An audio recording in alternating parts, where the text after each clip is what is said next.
Welcome to Wager Talk Today, the gold standard of sports betting shows where we talk the talk and walk the walk. It's NFL week. It's Contender Series week. I had my very first fantasy football draft last night. Dan, we got a locked and loaded week. It's go time, baby. It's go time. It feels like fall sports are pretty much here. How was your weekend? And also, Andy, let's be real, it's the first full NFL preseason week. So we are locked and loaded. College football, I think, is like 2.5 weeks away. So it is here, folks. If the moment you have been waiting for is here. I'm fresh off running the opening line report with Teddy Covers. That's always how you know football is back. So you can check that out if you're subscribed here at the channel. But Andy, as you said, man, we got a lot to get to today. We got the Wager Talk Today play of the day that we'll kick off the show with. We also got MLB games that we'll be breaking down with Steve Merril. We got Bill Crackman on the show. Gianni is standing by as well. But as I alluded to, Andy, we're a minute into the show. 45 and 35, still 10 marks above the 500 mark. Are we on the play of the day? And we're going to stick with the diamond while we still can, Andy. What are we going with? Yeah, miserable week in free play. So let's get off to a winner this week. We're going to go to, it was terrible. So Mets and the Braves, we're going to go with Christian Scott. He is pitching for the Mets. Bryce Elder is going for the Braves. Christian Scott over 5.5 strikeouts. Final price is plus money. That's what makes this really, really enticing. Pretty simple handicap. Scott has gone over this in 6 out of the last 7 games. The Braves strike out over 8 times per game. They're averaging 11.6 strikeouts per game the last 3. And the pitch count looks really good. 96 and 98 pitches the last 2 games. So he's going deeper into games. So at plus money, I'm pretty happy to see this. When I saw the 5.5, I was a little curious. I thought for sure they'd put it at 6.5 because he's landed on 6 quite a few games recently. So 5.5 seems good. And then they give us plus money. Yeah, I like it. So give me Christian Scott over 5.5 strikeouts. That's your free play of the day. Andy, it's always great when we can have a bad week of free plays and still be 10 over 500. And a lot of these we give out our plus money. They were just cursed last week. Even the one that we gave out in the fight, our fight was canceled, dude. Like, we wanted to fade the baby. We made a drop and everything about it, and we had the freaking fight canceled, dude. Like, that's when you know. Take a step back. It's not your week when your fight gets canceled, when you have a really strong free play. But it was a great week in UFC. I think for all of us, we had our 5% play. Gianni had a good week. Let's bring in Gianni. So UFC, man, UFC is paying a lot of bills these days, Gianni. Shout out to my man Block. Yeah, absolutely. I picked up 10 units in combat sports this past week. I think going 5-1. On 4% plays. I even got involved in BKFC, your specialty. I saw sharp go in the accounts, didn't even have to handicap it. The line was still available, and we got down. It's the busy time, man. And no surprise, we're running hot right now. I got to be top 3 last 7 days because I could just tell by the accounts we've made some money over this past week. Now, everything changes starting this week, and here's why. NFL returns. And I know it's only preseason, but rest assured, those preseason games will outperform everything else going on that day combined as far as betting volume goes. And where the money goes, that's what the books are interested in. So as bettors, we need to look elsewhere because when all the focus is in one market, we need to look in different markets to find that value. I'm not telling you to overlook NFL.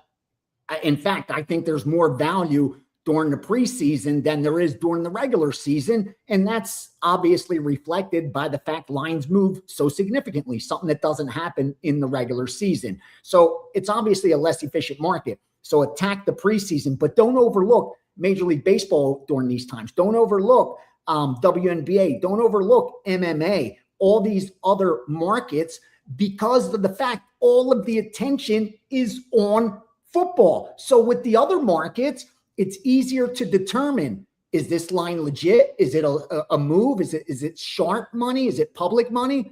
Well, if someone's betting a WNBA game when there's nothing but football on the board and you see a total move in WNBA, 1.5, rest assured it's sharp. If you see a line move, rest assured it's sharp.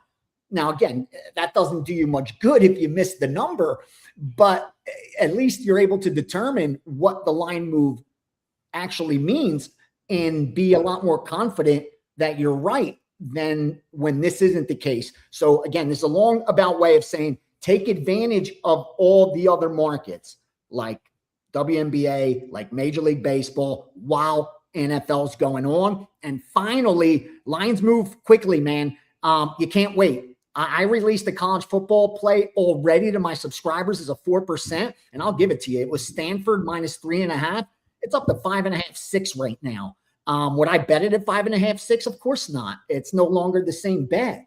So again, when it comes to now we're talking point spreads, it matters in money lines also, obviously. But when you're talking point spreads, it shows a lot more. It's a lot more obvious. So we're seeing a lot of moves already in the NFL preseason if you want to get into those quickly.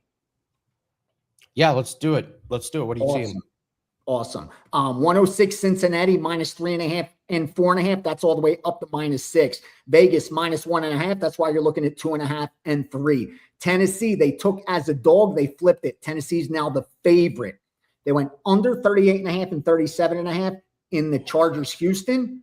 They went over 39.5 in Vegas, Arizona. Then guess what? This morning they came under 41.5. Get used to it. That's going to happen a lot. NFL and college football are back. Lines are tight, which means you're going to see two-way action from betting syndicates when the line moves significantly. This should be a reminder to us all that we're betting numbers. We're not betting teams. It's hard to separate ourselves from that during football because we're all fans and we enjoy the game. But if we're putting our hard-earned money, we got to treat it like a business so it pays like a business. Finally, they took Denver minus 3.5. They took Carolina and flipped them to favorite. And finally, just about 15 minutes ago, they hit Seattle again. They had bet Seattle on the money line. Today, they laid the 2.5 as well. So, yeah, a lot of NFL action already. But you'll see these lines continue to move as information comes in during the week. This is the quarterback rotation. This coach is playing his starters for the first quarter. This guy's playing them into the third quarter. As that information gets confirmed, these lines will move. This is betting syndicates trying to get out ahead of that information. As again, when the week progresses, you'll start seeing confirmation of that information, and then you'll see a lot more moves. And finally, when the public gets involved, and they won't get involved until game day, that money's going to overwhelm any sharp money that's already there. And then they're going to start moving lines as well, and you'll be able to take advantage. So that's a long about way of saying, if you want to get out ahead of the market, you got to bet early because you're racing in a zero-sum game against some very sharp bettors. Otherwise, you got to wait till late and hope the betting public knocks some of these lines out of whack, and you're able to take advantage that way. If you're chasing steam and trying to be on the sharp side, the side the book wants to be on, you can't do that by waiting until game day. It's just not going to work out for you. So these are decisions every bettor needs to make before the season starts. Like, how am I going to attack this market? The same like anything else with the stock market. Am I buying the stock or am I buying options? How am I going to attack this trade? And I think for sports bettors with the NFL and college football here, take a minute and address that question so that you have a blueprint, a game plan to stick to, and you're not all over the place changing systems and trying to figure out, how you're going to approach beating this NFL and college football this season. You should already have, this is my blueprint, whether it's power rating related, whether it's line move related, whether it's your own handicapping, whatever it is. Have that ready to go and don't hesitate because the bettors are out in full force. Limits are greater in football than any other sport, and that's going to attract the sharpest and most sophisticated bettors. Where there's liquidity, that's where you're going to see sharp bettors, and there's more liquidity in the NFL and college football markets than anything else, and that's why you'll see these betting syndicates and these algorithms and these scalpers and these middlers. They're all going to be attacking this exact same market we're trying to find, edges in. Yeah, and it's kind of funny. I'm looking at just some of these lines, and you can tell right now for these, Thursday games, the books don't really have a good read. Like multiple games are plus 1.5 or minus 1.5. Like, so they don't know. They want the market to determine where to go, where to take it.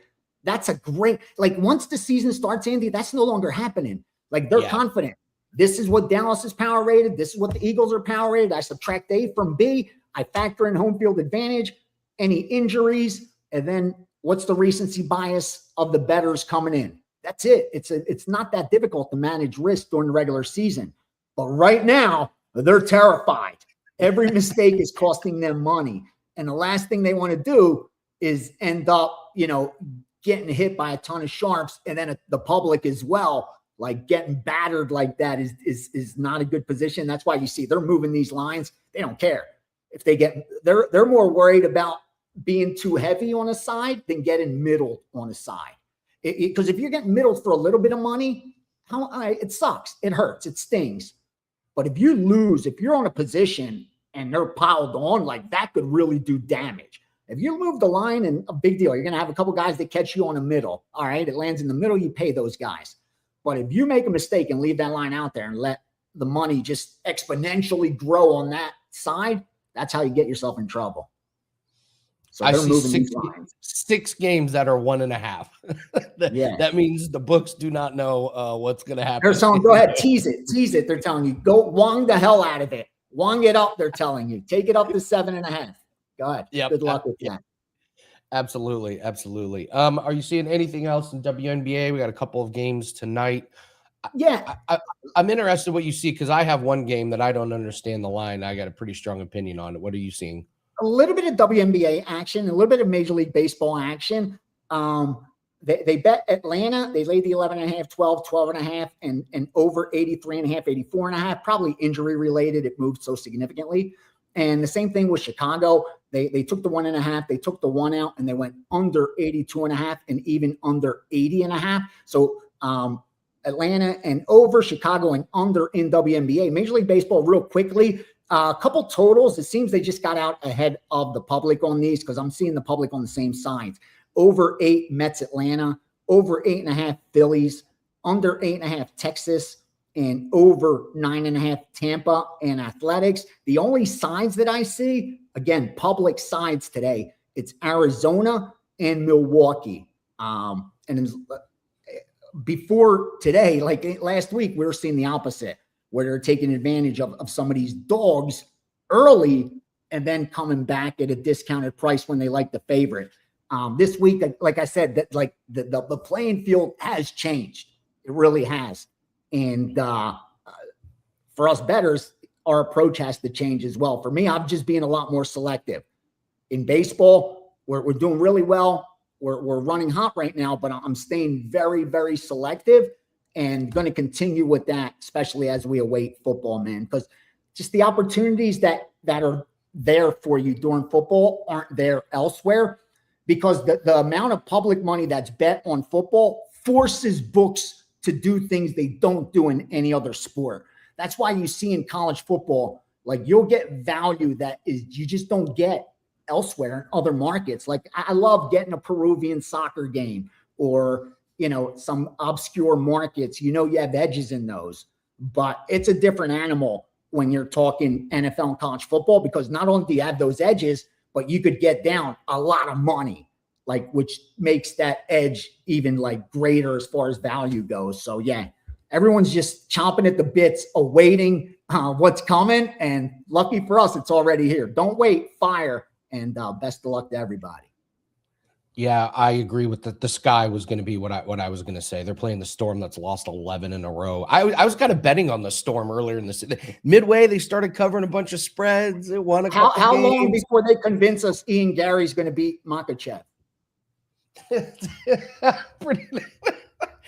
going to sub Makachev. Ian Gary is fantastic at promos. So if he rips a good couple of promos this week, that's what will happen. Because Makachev doesn't really talk.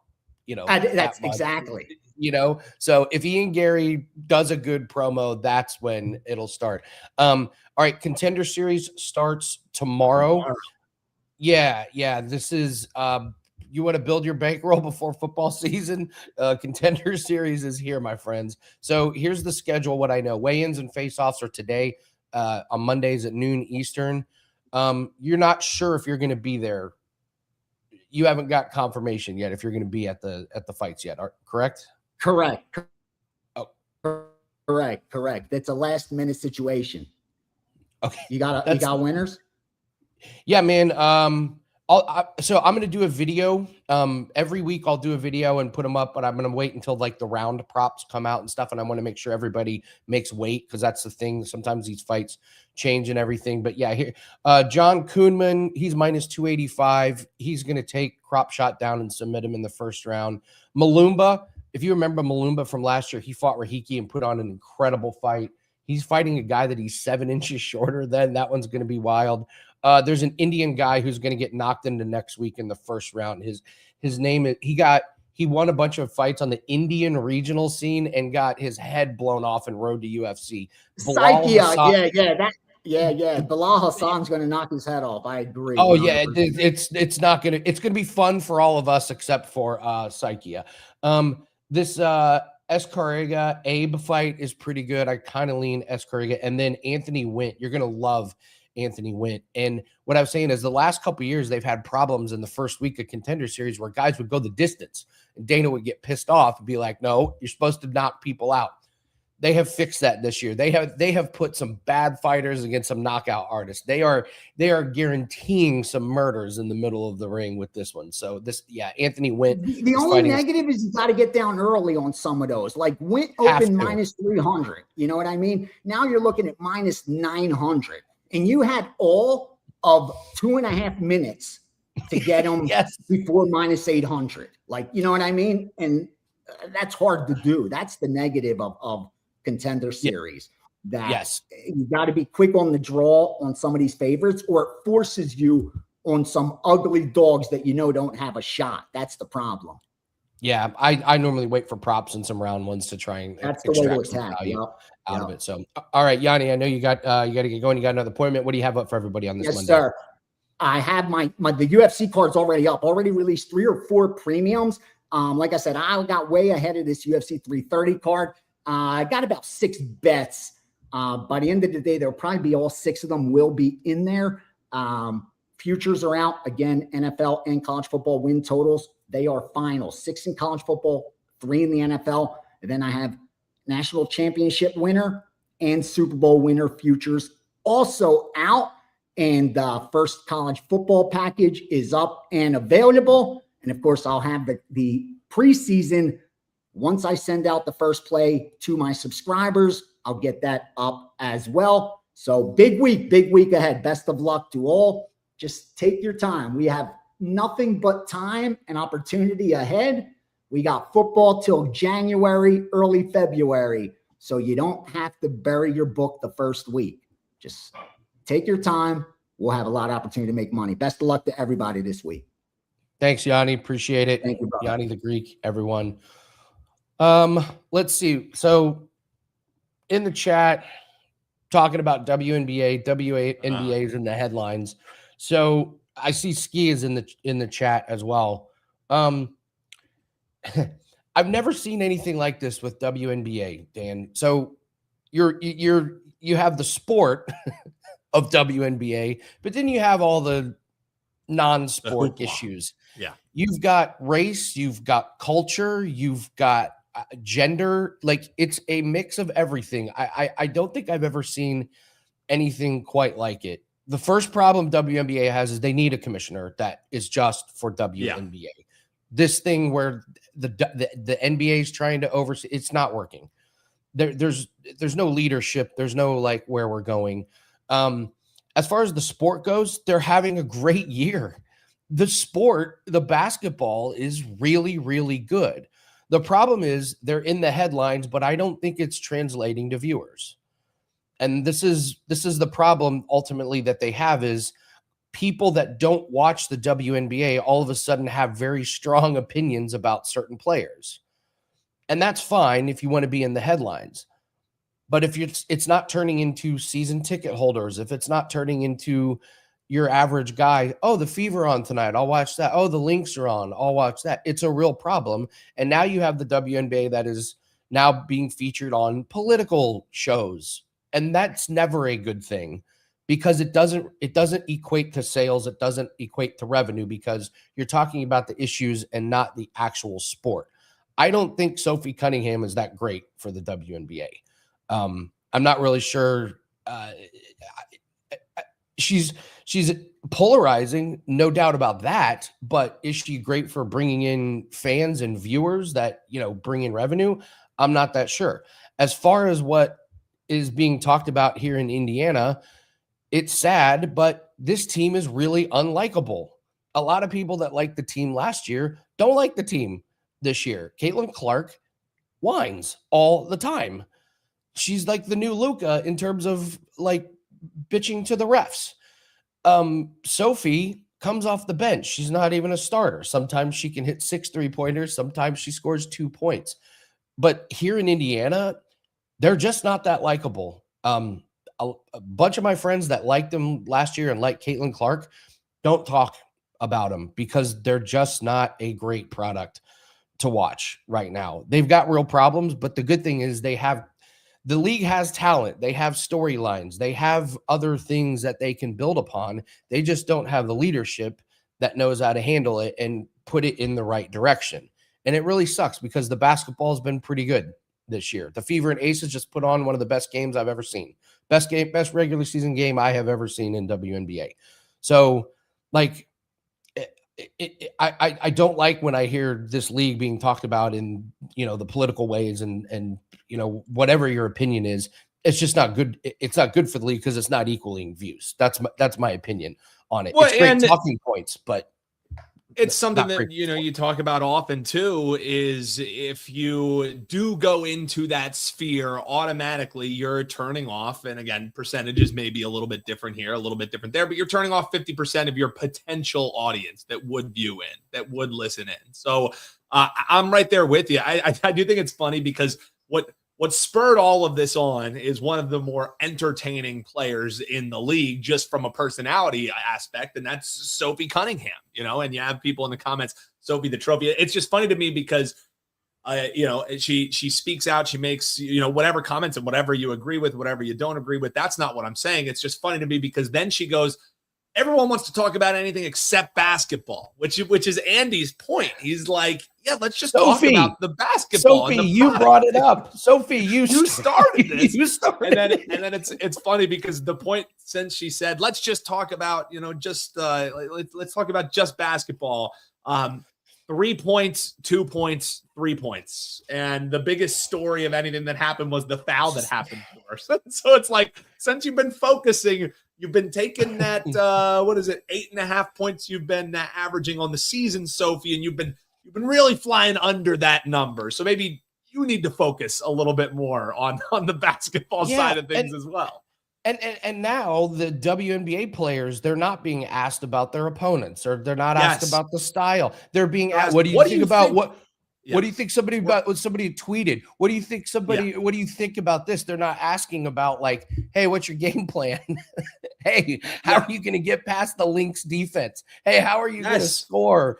The questions are about anything that's basketball. And again, it just goes back to leadership. It's a rudderless ship that is just sailing in the middle of the night with no direction, no course. And until they get that fixed, it's just going to keep getting worse and worse and worse. Me, I'll continue to watch the games. I'll continue to bet on them.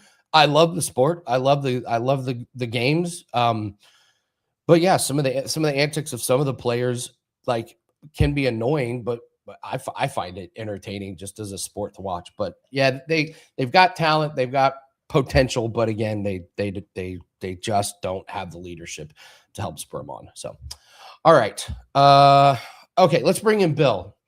That's enough of me ranting. Normally Mondays is Bill ranting. Now you got me ranting on the WNBA. Bill, happy Monday. How are you? Hey guys, I didn't know. I really didn't know that in Indiana, like you telling me the fans and the public, they don't like these girls. I didn't know the home team crowds. I thought they were more for Caitlin Clark. I didn't know. Now, granted, I know there's always a little bit of controversy. I know she just had a technical that was reversed or something. I heard. Um, so they may get some favoritism or something, but I just thought the home crowd, the Indiana. I didn't realize there was that much negativity as far as the homers go. So I'm surprised to hear you say that, Andy. They've lost the casuals. Yeah, the casuals, right. The hardcore. You're not losing me. I'm gonna watch. I'll watch all the games and everything. But my buddy next door, my good friend KJ, watched almost every game last year. This year does not mention them. Couldn't tell you if they're winning, losing, whatever. All the noise has pushed away the person. Oh, the Fever's on. I guess I'll watch them. No, they're out of sight, out of mind. The hardcore people that go to the games and watch it like me, we're always going to watch. But they're not in the news. They're not in the headlines. It's the worst. It's the worst thing you can be. Irrelevant. It's John Cena. When John Cena, the wrestler, told his opponent, when I come out, half the crowd boos, half the crowd cheers. When you come out, nobody does anything. And that's the worst. That's the worst place you can be. So yes, that's my stance from what's going on here in the city. So, I got you. Okay, I'll tell you what is in the news and isn't very relevant right now is preseason football, because I know people think there's still that population, not the people watching Wager Talk. They're smarter than that, but there is a population that says, you're betting preseason football? You're a degenerate. You must be crazy. How can you possibly bet that? Yesterday, I put out I had to put let me look at my Twitter real quick. I had to retweet this girl that works for ESPN. She just constantly keeps on saying, oh, there's nobody beats preseason football. No one bets preseason football. And yesterday, again, ain't nobody locked into preseason football. Bunch of liars. So I had to retweet what she said. And I said, I only wish Pam was a consultant to the many sports books that limit myself and others to pennies on preseason football. Because she just doesn't know. And nothing against her. And, she's actually a great writer, I'm told, for ESPN. She knows the team. She knows the inner workings. I just don't know about the sports betting end, especially I think she lives in Texas, in which you're not legally allowed to bet. So it just, I had to say something because it's just not true. I mean, personally, I wish there was 20 weeks of regular NFL and only 3 weeks. I'm sorry, vice versa. I wish there was 20 weeks of preseason football and only 3 weeks of regular. That's how good preseason is if you have information, if you're on the inside. So, like Gianni said, these preseason football lines, they move so much. You have to be in on the information, which I am, as people know right now that have subscribed to the Wager Talk. I've been telling you to have your notifications on, and maybe just have a separate email for the notifications. This way, your phone's not being bothered with every email that comes to you, and get a separate email just for the notifications. As you see there, if you have your notifications on, you're getting the best of it with the NFL, the preseason NFL, and now you'll have that same thing with the NFL props during the season. I have some. I was just telling my right hand man, my assistant, I have some NFL season long player props. I'm going to throw them up there. I know people don't like tying up their money as it is. I have a lot of regular season wins that I've played. I bet under on. Here's a freebie. I don't know if I gave out on the shows, but it's up on Wager Talk. But I'm going to give one out free here, just thinking of it. So I already had Washington, the Commanders under season wins, and I had that up on Wager Talk for probably over a month now. Well, now they just lost one of their top guys and 5-time all pro guy lineman. And that also is in effect, people just say, it's a lineman, no big deal. Well, when you have a lineman to this quality, it definitely It definitely is going to show. And now I still see under. So I actually went in. I bet a lot on this. I still seen yesterday when I was doing my Fox Sports radio show. Let's see, futures. I'm just looking at BetMGM because I had their director on the show yesterday. Let me just make sure Washington's still at BetMGM. This is definitely worth the bet still. Under 7.5 wins, even money or plus money. It's actually plus $1.10 in a couple spots. So that I still think that's worth the bet under the Commanders. In that situation, I'm actually going to be Dallas Cowboys supposed to be better, supposed to have a better season. I hope you guys do because I'm against a couple of your guys. I'm against a couple of those a couple of those teams in that division. So right now we have 5 plays up at WagerTalk for preseason football, and a couple of them, I think 2 of them, you could still get the line or close to the line. And of course, I would rather lay Pick'em minus $1.25 than lay 1.5 and 2 on these games. Only because the 1 and the 2 is very important. The 1 is the very important number. If a team's up 21-14 at the end of the game, and the team with the 14 points is driving, they're not going to play for a tie. They're gonna throw the ball and go for 2, or run the ball and go for 2 at the end. So they're going to either win or lose by 1 point. So that's why the 1's so key in preseason football. So yeah, I got some games up, guys. And look, I always tell people preseason is where it's at. NFL player props is where it's at. And yeah, guys, I hope to have another successful season. I hate to be cocky and arrogant and saying I'm going to, but I've never had a losing preseason football season. So though week 1 a little bit. I think week 1 compared to week 2 and 3. I like 2 and 3 are my major weeks to get aboard. So it just so happens that this is a great week to talk about that, really, because week 1 plays. Like I said, I put up 5. Very confident in them. I have a lot of money on them. I'm willing to say there's nobody in the sports selling picks game that bets more money on their stuff than me. So I'm looking to bet max bets on everything. Player props as much as I can get down. Preseason football as much as I can get down. I only wish the books took more money. That's my only thing. I have some good outs here in town. I have one place taking 3 dimes a play, another place taking 2 dimes a play. I'm very happy. But yeah, so I'm giving to you guys first, though. We sent them on a WagerTalk. I don't want to poison the line that quickly, because if you do bet something, if I bet something, they're going to overmove it right away. So I have a good crowd at WagerTalk. I noticed I can send out stuff and keep it there, especially NFL player props. My God, when I send out a player prop, I can't believe it. They just don't move everywhere where like the preseason does. But yeah, so the NFL player props have been real successful for the WagerTalk group, as we know. As a matter of fact, I got a text from Johnny Detroit the other day. I did not know this. It cracked number one right now on 5%. I didn't know this. Number 1 on 5% plays on WagerTalk lifetime, over 61.5%. Johnny sent me that just a couple of days ago. And I know we got this rating service that rate, these guys that have nothing to do. They never had toys when they were a kid, so they have nothing to do. They rate you on, and I seen like they had me on such negative. I was like, you know why? They just don't realize that if I'm betting 1% on a baseball play, or I'm betting 5% on something, or 4% on all my props, or 4% on a prop, that means I'm betting 4x when I'm betting on a baseball play. But they want to rate you at everything because they don't buy the picks. They just go by some, it's just, I get too mad at this stuff. You're supposed to ignore this stuff.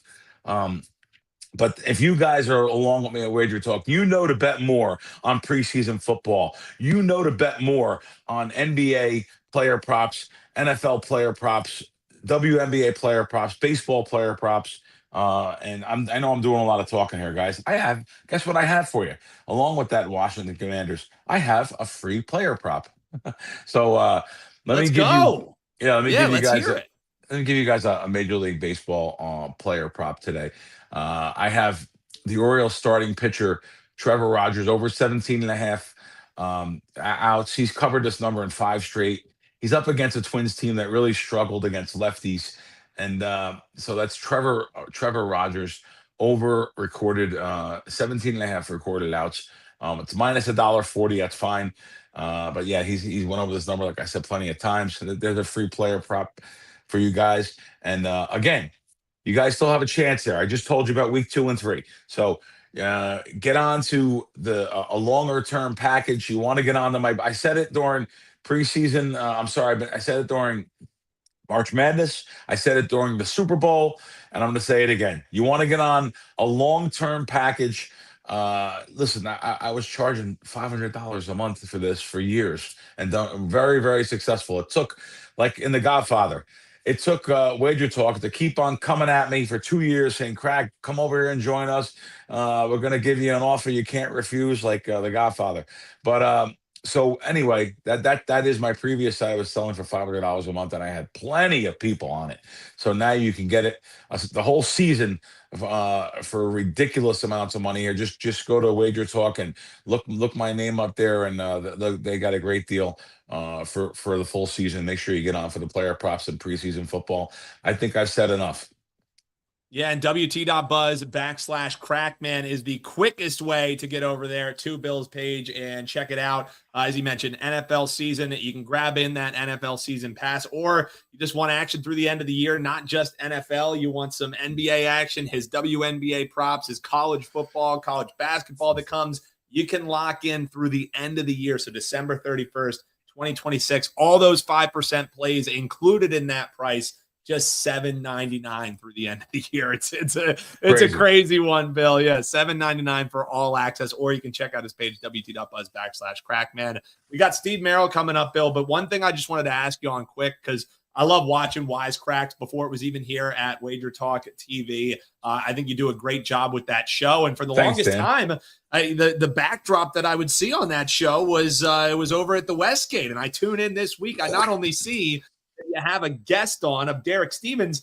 The background looks great, man. We're shooting at Circa now for that show. So I know you're excited about that. You can check out the show with Derek Stevens right here on the channel. Hit that subscribe button. You won't miss it. But I know you're pumped up about heading across town over to Circa. And it seems like, in fact, you got Derek Stevens on week 1. They're treating you pretty well over there, Crack. Hey, Dan, thank you for mentioning that. I'm terrible. I've got terrible ADD, and I don't get to mention it.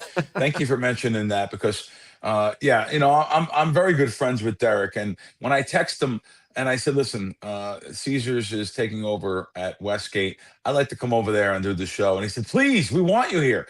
And they actually, Mike Palm and Dave, the CFO over there, they brought me over there, made me feel so good. They said, Crack, because I was worried about where I was going to film. I want to have some background.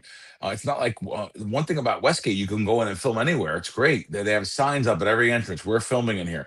So the Circa doesn't have that. I was like, oh man, I hope I can pick a good spot. I hope they give me a good spot. When those two guys walked me in the sports book and they said, Crack, we have a meeting every week. We talk about all different decisions. When we mentioned that we're going to have wisecracks over here, does anyone have anything to say? Usually there's always a devil's advocate with something. Everyone said, absolutely, this is going to be wonderful. This is going to be great. And Crack, pick where you want to film. Film anywhere you want. Have the whole background, whatever you want.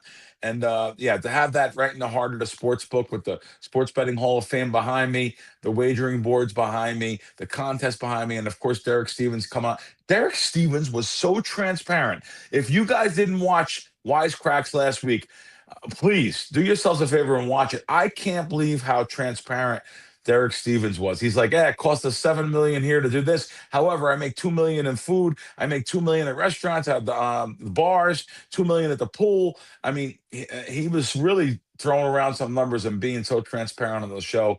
And I also had Chris Felica, the Bear, on the show. My co-host on Fox Sports Radio, Jeff Schwartz.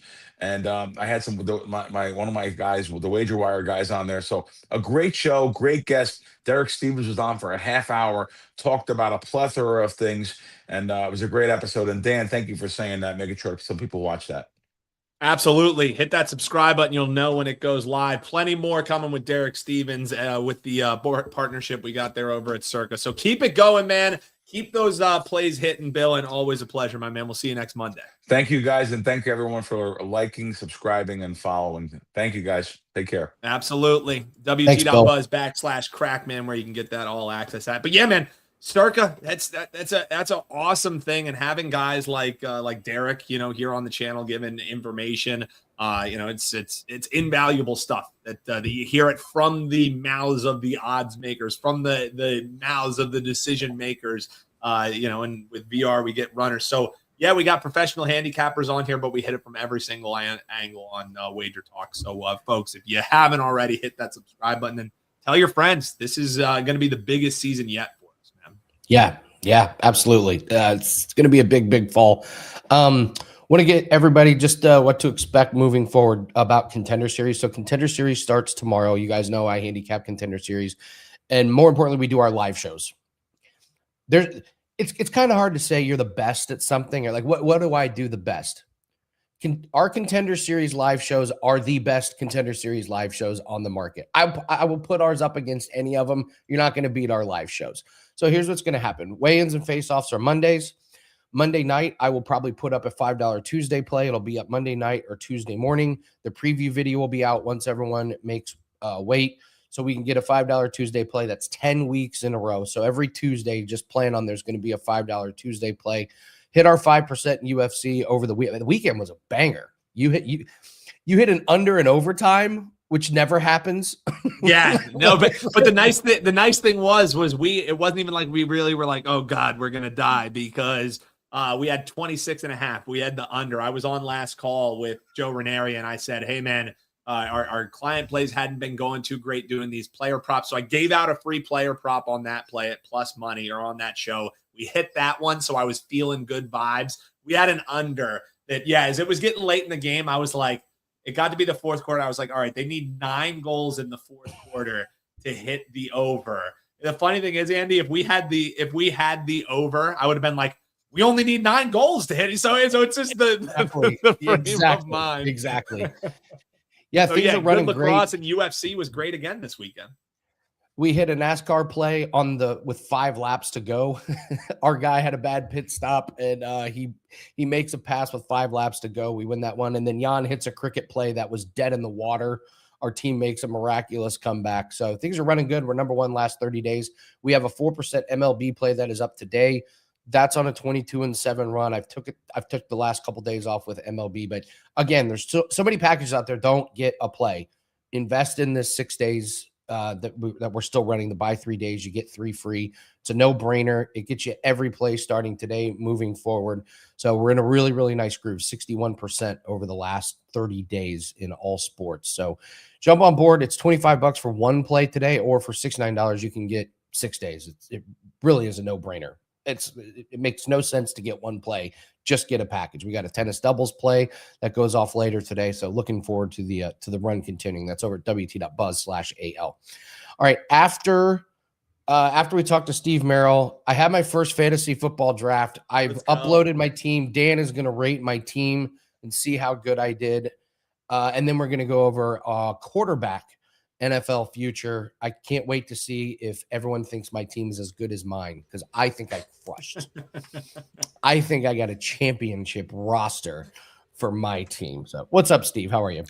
Yeah, I don't know if I told you the story, Andy. I did my first fantasy league ever in 50 years 2 years ago. Never did it over the years, because I was always team specific. The player prop stuff wasn't my thing. And high school buddies roped me into it 2 years ago. We each put in like $20, winner take all. And I did the draft with them. That was kind of fun. And I, logged into ESPN, and I couldn't remember my password. And I was actually coaching a baseball game on the first Sunday of the regular season, so I couldn't even log in to check. I won that week, won like the next week. I won like 3 of the first 4 weeks without even knowing my password, never log it in. So I just like set it and forget it. Everyone makes the playoffs. It's a 4, whatever. I thought everyone made the playoffs. And then apparently that's not how it works. The top 4, like the 8 makes the playoffs. And my one buddy, like 2 hours afterwards on a Sunday night, like in week 5, like, Merril lost by 40, would have won by 80 had he logged in and just moved all of his Eagles that are on a bye week to the inactive. And I missed it by 1. I missed the playoffs by 1 game. I don't think I would have won the whole thing, which made me feel a lot better, because I would have been really pissed. But yeah, literally all I had to do, Andy, was just put all my Eagles for on a bye. I stacked like Jalen Hurts, all the receivers, the kicker. I had free. And all I had to do was move them, and I would have like won easily that week with all the backups. So anyway, I found Oops. the login after that. I kind of had fun with it, but I was like, I'm never doing this again. This is why I don't do freaking fantasy. Wasted $20. You didn't do it. You didn't do it. Did not do it last year. Correct. They invited all of us back, and I politely declined. And my one buddy wanted like 2 entries for like his kid and him. I was like, he can have mine. Yeah, go at it. Take it. But here's so what's better. funny. This is even better though. Is little Merril last year did his first fantasy in 7th grade with his buddies, and there was no cash involved, which made me very disappointed. But instead, the loser had to do a milk mile. And oh God. I think he ended up technically losing out of the 8, but then some kid dropped out. I was like, you're not doing the effing milk mile, man. I'll tell you right now, you pay him $20 for that. You're not doing that, man. This is the dumbest thing I've ever heard. That is, and for anybody who doesn't know, I had to look it up. I'm not going to explain what it is, but just look it up. I figured Andy might know, being a soccer guy. You soccer guys are kind of sick with that running stuff. So there's a great fantasy football punishment going around on social media where a guy had to show up at a golf course and play a round of golf with complete strangers, but he couldn't use a ball. He couldn't tell him what he was there for and not use a ball. So he's swinging it. He's swinging in the air and like, but he like can't. But he doesn't get to explain it. So he's like, he would like hit it off the tee, Steve, and then he would go back to the golf cart. Oh my and be goodness! Like, I really roped that one. That's like Impractical Jokers right there, Dan. You know, my favorite show ever, probably. That is a great Impractical Jokers one. Oh, that's funny. The strangers got into it though. So like they would pick the fake ball up out of the cup for him. Oh, great putt! Well, you never had to worry about slow play, right? That's the one advantage there, I guess. Who was filming this? Or it's like buddies filming this or something? His buddy was like kind of like filming. Like, you kind of know something's up pretty early on, I guess, when you got 3 guys with beers filming a camera of a guy not hitting a golf ball. Yeah, that's pretty good. That's a good one for the comments, Andy. Viewers, drop in your fantasy football punishments maybe over this entire week. I like that. I might do that in some of my videos as well. That's a pretty cool, because I got to get these kids off the milk mom. You know, these kids, man, they do the stupid stuff like snorting Clorox or whatever, or Tide crystals. You got to be careful. Pods. Yeah, pods too. We didn't do that stuff, man. All right, well, our generation did. I was just going to say, Andy, I've said this many times. It is a good thing there were not camera phones when we were all in college. Everyone thinks society is so bad. I was like, these kids are wusses, man, because if they did 1/10 of what we did, it'd be on national media every day, which tells you how lame these kids really are. But then they're like snorting Clorox and Tide Pods. So I don't know. The logic is just. I don't know how I couldn't have survived college with camera phones. It wouldn't have been as much fun. Expelled.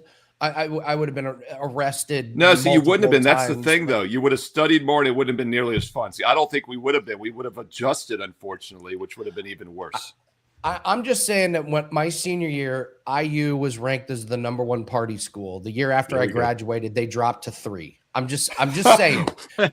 Carried his weight. Some correlation there. Just saying. All right, let's get to some MLB games. Oh, that's a great line, Andy. Great stat. Just saying. And now it's weird because like my buddy has a son that has a full ride scholarship to IU, and it's like, oh my God, how old are we? Like, that's unacceptable. Yeah. All right, let's talk MLB here. We got Brewers, Padres, Rays, Athletics. We got Henderson for the Brewers, Mize for the Padres. We got Peralta for the Rays, Lopez for the Athletics. I'll let you break both games down and tell us what you have up at WagerTalk. So there are 10 MLB games tonight on Monday, 10 games. And I've got 40% of them covered, and I'm not a high volume guy. In fact, I've only got one best bet tonight. It's in a different game, and I've also got a bonus free play in the late game between the Royals and Dodgers. Do the Dodgers stay cold or they heat up tonight? I've got the answer. So 2 games for you at WagerTalk.com, but we're going to look at 2 more games here on the late card as free plays, and they're interesting games to talk about because both games have pitchers that were traded over the last week during the trade deadline, and both of the new starters did not find new life with their current teams. In fact, they both struggled. So we'll discuss whether they look better tonight or not. First game we're going to talk about is the Rays and the Athletics. So you talk about haves and have-nots. Oakland's only in 4th place in their own division, but don't let that fool you. Don't let the fact that the Angels are behind them by 2 games fool you, because the Athletics are the worst team in baseball. In fact, if you look at expected run differential, or actual run differential, which gives you an expected one-loss record, the Athletics are a minus 164 runs in the season. Well, yeah, how's that? No other team in baseball is worse than minus 110. The Rockies and Royals are both minus 110. So the Athletics are 54 negative runs worse than anybody else in baseball. Maybe that explains why they went 5-25 their previous 30 games, as I was doing last call on Saturday with Joe Ranieri here. And lo and behold, right after we talked about the futility, they won back-to-back games on both Saturday and Sunday at Boston, 11-6 combined scores. Now they travel cross-country without rest back home. Well, not back home, back to Sacramento. They don't have a home. They're homeless. They're the Athletics. They have no city, apparently. But I do think maybe that was the bottoming of that falling knife. We never try to catch a falling knife. And yes, they're just 6-24 their last 30 still. And just, 7-25 their last 32. But look, even the worst teams in baseball win almost 40% games. And even after the 5-25 slide, they're still at 39% for the season. And then you've got the Devil Rays. The Rays. Don't call them the Oakland Athletics. Don't call them the Tampa Bay Devil Rays, damn it. They're 71-46 on the season. And they're in first place in the AL East, the very competitive AL East. But their home road split's been extreme. This year, there are 20-some games up at home. And we talked about this Saturday on Last Call as well. And once again, the great momentum shift. We talk about the A's can't win. They win back-to-back games. And then Joe and I talked about how the Devil Rays are so much better at home, 41-18 this year, just 28-28 on the road. Whoop.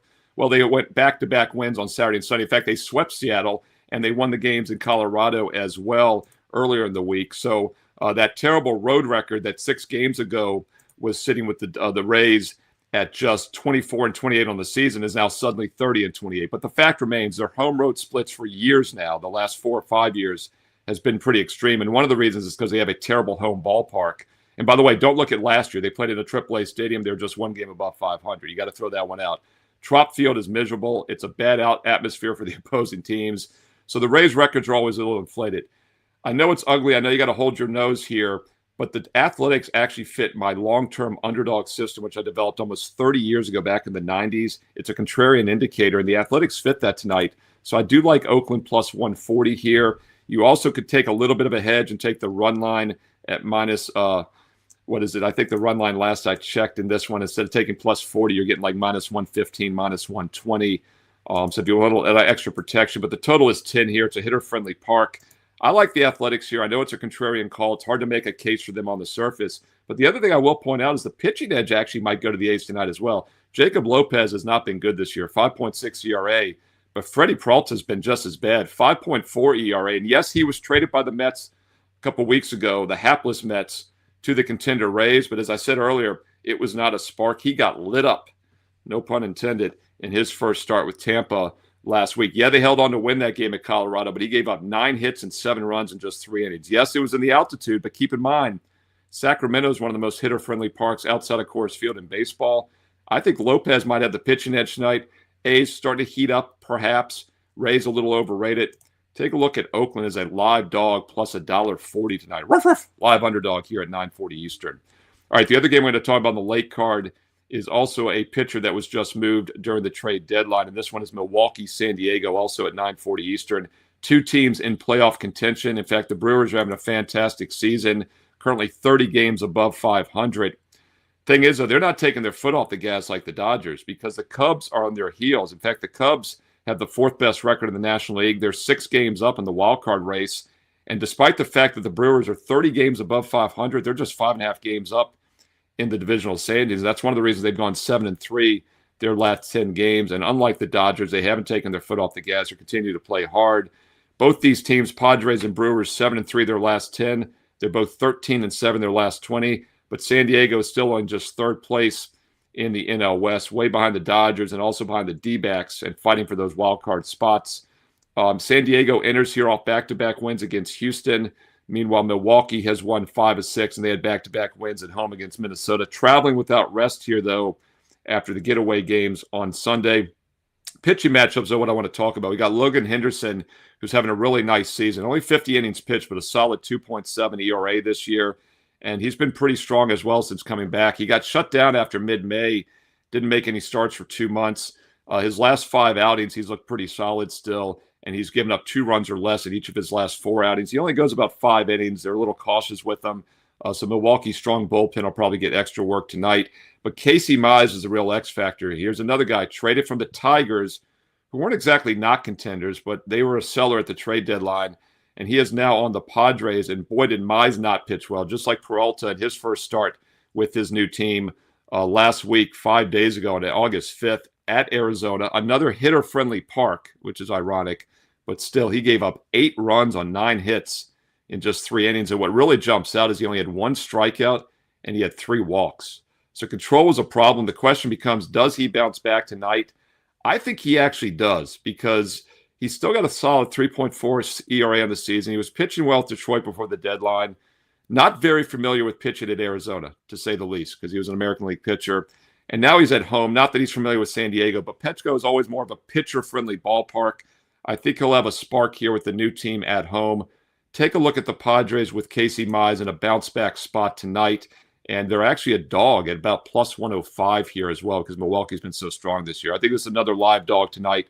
San Diego plus 105 at 9:40 Eastern. You could look at that on the run line, or you could just take the +1 and get it around minus 110 at a pick 'em price.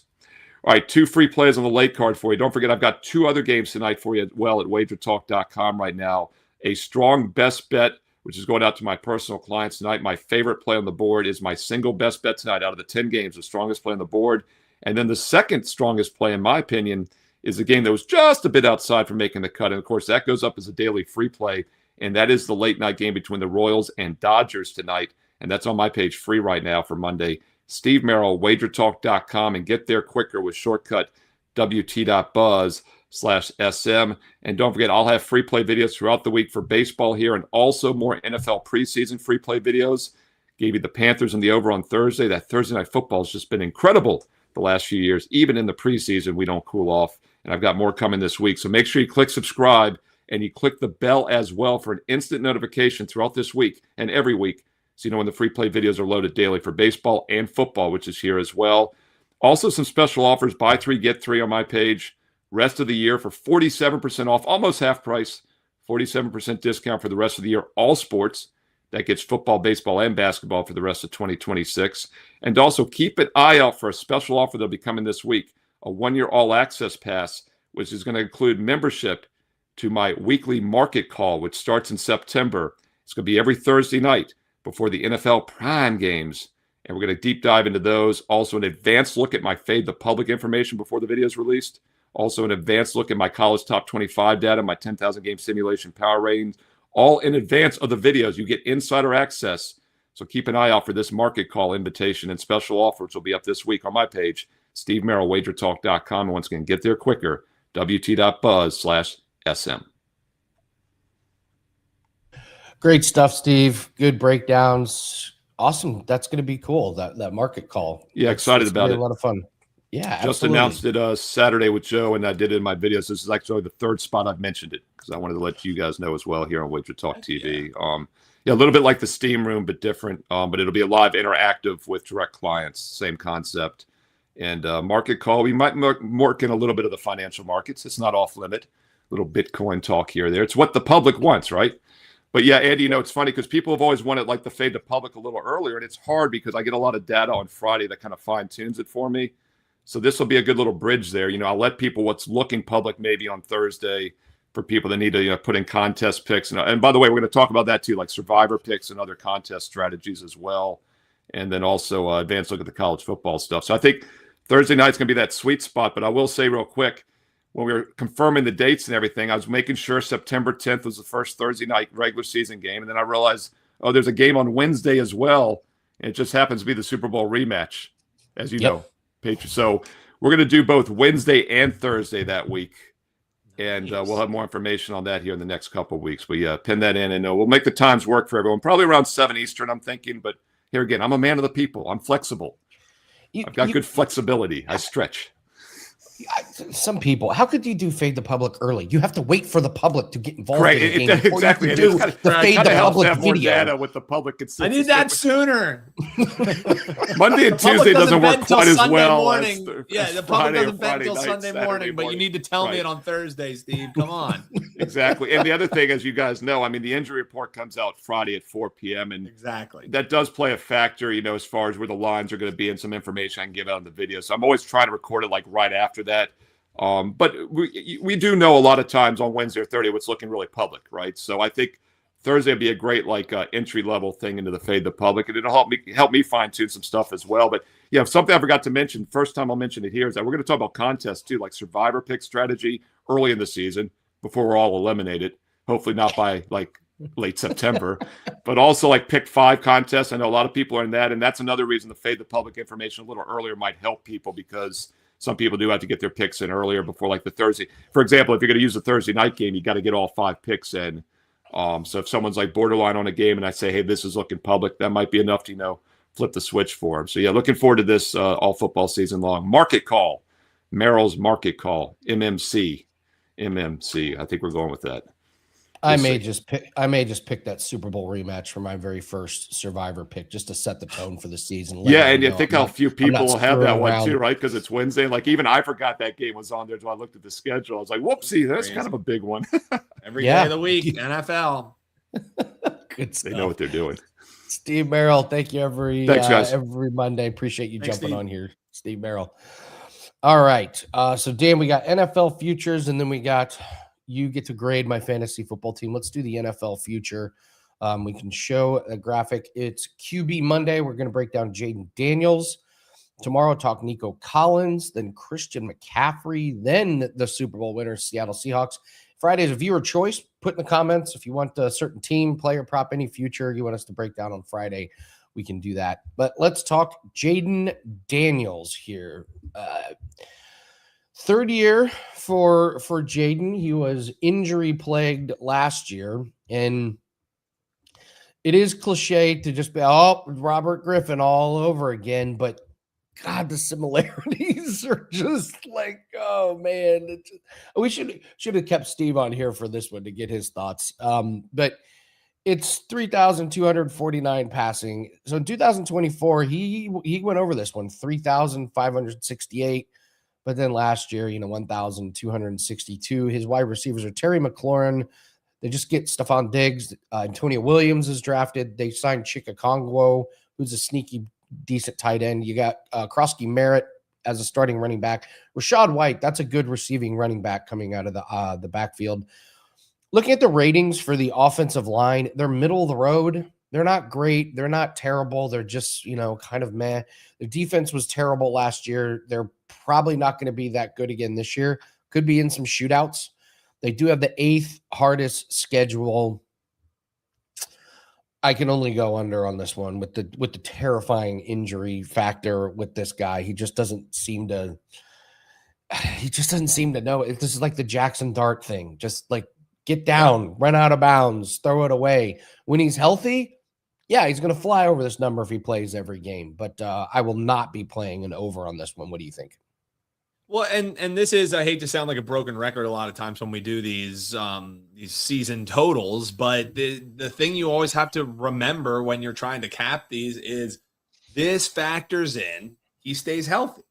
Yeah. And if he stays healthy, you're going to flirt with this number. But even that season where he burst on, Andy, 3,500 yards isn't like he soared over this total. You know what I mean? And that was when he was, offensive rookie of the year caliber. He was, talk of, this guy could be an MVP level player. And then, it didn't end up playing that self out because they ran into my Philadelphia Eagles, who were just a juggernaut that year. But for me, I'm with you, man. It walks like a duck, talks like a duck. Sometimes you got to say, hey, this thing is a duck. And the thing is with Jayden Daniels is, until he shows me I'm not going to put myself in harm's way, you have to say this might be just what kind of player that he is. And even if he doesn't put himself in harm's way, Andy, it's not like he's been packing on the muscle mass, adding a bunch of weight. You look at him and he's still, like a stick. So even you mentioned, is this RG3 all over again? RG3, I think, was just really unlucky. Jayden Daniels is just the size as far as muscle mass, being able to absorb hits, and his play style, it just doesn't factor in. Now, if you're talking all-purpose yards, okay, let's factor in his rushing yards as well, because he will take off and scamper, but only 7 games played last year. This number just seems like it's trying to bait you into, he's going to be healthy and he's going to go over it.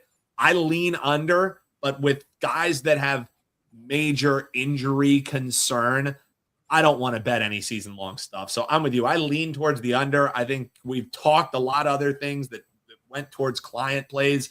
This doesn't even scratch the surface of like a pizza money play for me. I lean under. I would rather find different ways to either bet on or against the Commanders as opposed to going with the season-long Jayden Daniels prop.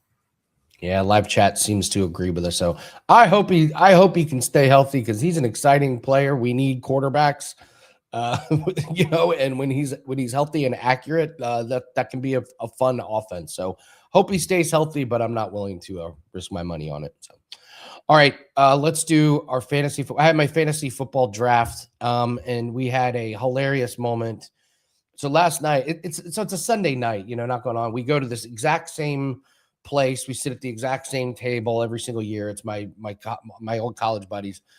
And like around the 7:00 mark, it was pretty clear the manager went home for the night and the kitchen crew took over the music because it was the stark drop off. They played "Gimme Dat Nut" from Eazy-E, played "Hit 'Em Up" from Tupac, and these were not the radio edits. That's good vibes, right? It was just, that was the music the rest of the night. So it was really funny. All right, here's my fantasy football team. Okay, so I think I nailed it. I love my team. I got Dak as my quarterback. Saquon fell to me in the second round, Dan. So when he was sitting there, I knew I had to take him. That way I could root him on. I've wanted Javonte Williams on my team. I think it's a good target. Rated. He's a guy I'm targeting as well. Jackson Smith and Jigba was my first round pick. I got Ladd McConkey. Tight end is my weak spot for sure. I got David Montgomery. I think he's going to be really good early in the season before he breaks down, but he's the guy in Houston. I got my Tank Bigsby and Jayden Blue. I got my handcuffs for my starting running backs, and I love these players on my bench. Matthew Golden, Brian Thomas, and Christian Watson. Some high upside. If they suck and get hurt, I can drop them. I love my team. What say you? Yeah, as far as I look at this roster, I mean, the one thing that does obviously concern me, we're NFC East heavy here, and but Dak, I think, is a guy who I also am targeting. Javonte Williams, I think it's going to be a good offense. There's no reason why Shoddy in year 2 doesn't have that offense take another leap, and they're loaded offensively, especially Dak. Maybe I would have liked to add in one of those wide receivers for a stack, like get a little Pickens action with Dak, but you have to take in drafts what falls to you. And probably around that Pickens spot, Ladd McConkey was on the board. So you're like, do I want the number 2 wide receiver or do I want the number 1 wide receiver in LA, who also Ladd McConkey this year has Mike McDaniels. This is going to be an offense that's a little bit more high flying, maybe, and not so run heavy. Grade, and on the whole, I'm going to give this one a B+, Andy. B+. Okay. I like that we got Brandon Aubrey. That's a onesie at the kicker position. I think this Eagles defense is going to get you interceptions. It's going to get you forced fumbles. So I think that Eagles defense and a solid special teams with Tank Bigsby, who you have as your handcuff for Saquon, and you also have the Jayden Blue handcuff. So I think you've injury-proofed yourself at some good positions. I think you also have Jackson Smith and Jigba, who's coming off an insane year, and no reason why that shouldn't be any different. In a 12-team league, I'm shocked that this is 12 teams and this is your roster. That is what I will say. So if I'm grading it, I don't know how it doesn't be an A- if you're taking it in 12 teams. But just with the names on there, I'm going to give you 12 a B+. teams. 12 teams, half-point PPR. And I did the stack thing on purpose because now I could watch Cowboys games and I got 3 players. And basically every time the Cowboys score a point, I get points because I got the quarterback, the running back. That's a great point. The field goal kicker. So anytime Dallas scores a point, your boys get. That's actually a really good point. That's a really good point. And I do understand what Rob says in home leagues. That's not DFS. I kind of understand that maybe stacks get a little bit overrated, but I do like the way that you have a different type of stack. It's not relying on Dak Prescott scoring touchdowns. You get vultured at the goal line. Guess what? Your guy goes down Still at the 1. My running back. Bring on Javonte. Yes. Give me those 6 points. So I like the thought process there. And I'll tell you what, Andy, 12 teams, you can't do much better than what's on the screen right there. Pretty happy with it. There was a couple guys that ended up on auto pick towards the end, and they like drafted multiple. Well, they drafted multiple tight ends. That's why I'm left with Dalton Kincaid. But one of the tight ends is going to get dropped, and I'll be able to. Yeah, and if you don't get either, you expend early on getting Trey McBride or Loveland, Tyler or Warren. Loveland. You know what I mean? Yeah. So. I feel like unless you're going to expend and maybe you have a little bit more at your wide receiver position, I'd be Dalton Kincaid is a fine little plug and play. Like tight end is a position that if you don't have the top two guys, you're just switching out who you have there every week, and there will be injuries at that position. So well done, Andy. Well done. I got a couple drafts coming up myself that I may have to consult you on because that's good work in a 12-teamer, man. I got lucky with some of the guys that fell to me. I looking at where did you pick at? What was 7. Your spot? I was 7. So Jackson Smith and Jigbo fell to me at 7. Then Saquon in round 2 was the crazy one.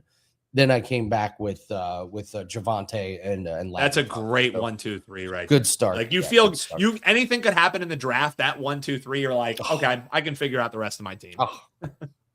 It's great. So, all right, we went long, but that's a great show. Thanks to Gianni, thanks to Crack, thanks to Steve Merril again, guys. A lot of specials going on over at Wager Talk. We've got a 4% MLB play that is up 22-7 run, like just casually winning in the shadows behind the scenes. We're just racking up win after win after win in MLB. So big week of plays. Contender Series play will be up for $5 Tuesday. And we will have a 5% play that is up in UFC because we have been straight up kicking ass in that sport. So thanks for joining us. Don't forget to like. I see we got us Vikings for Friday. A suggestion for the Vikings. That could be a pretty good breakdown. So we'll add that to the list. Thanks very much for watching, guys. Like and subscribe. Good luck on your bets.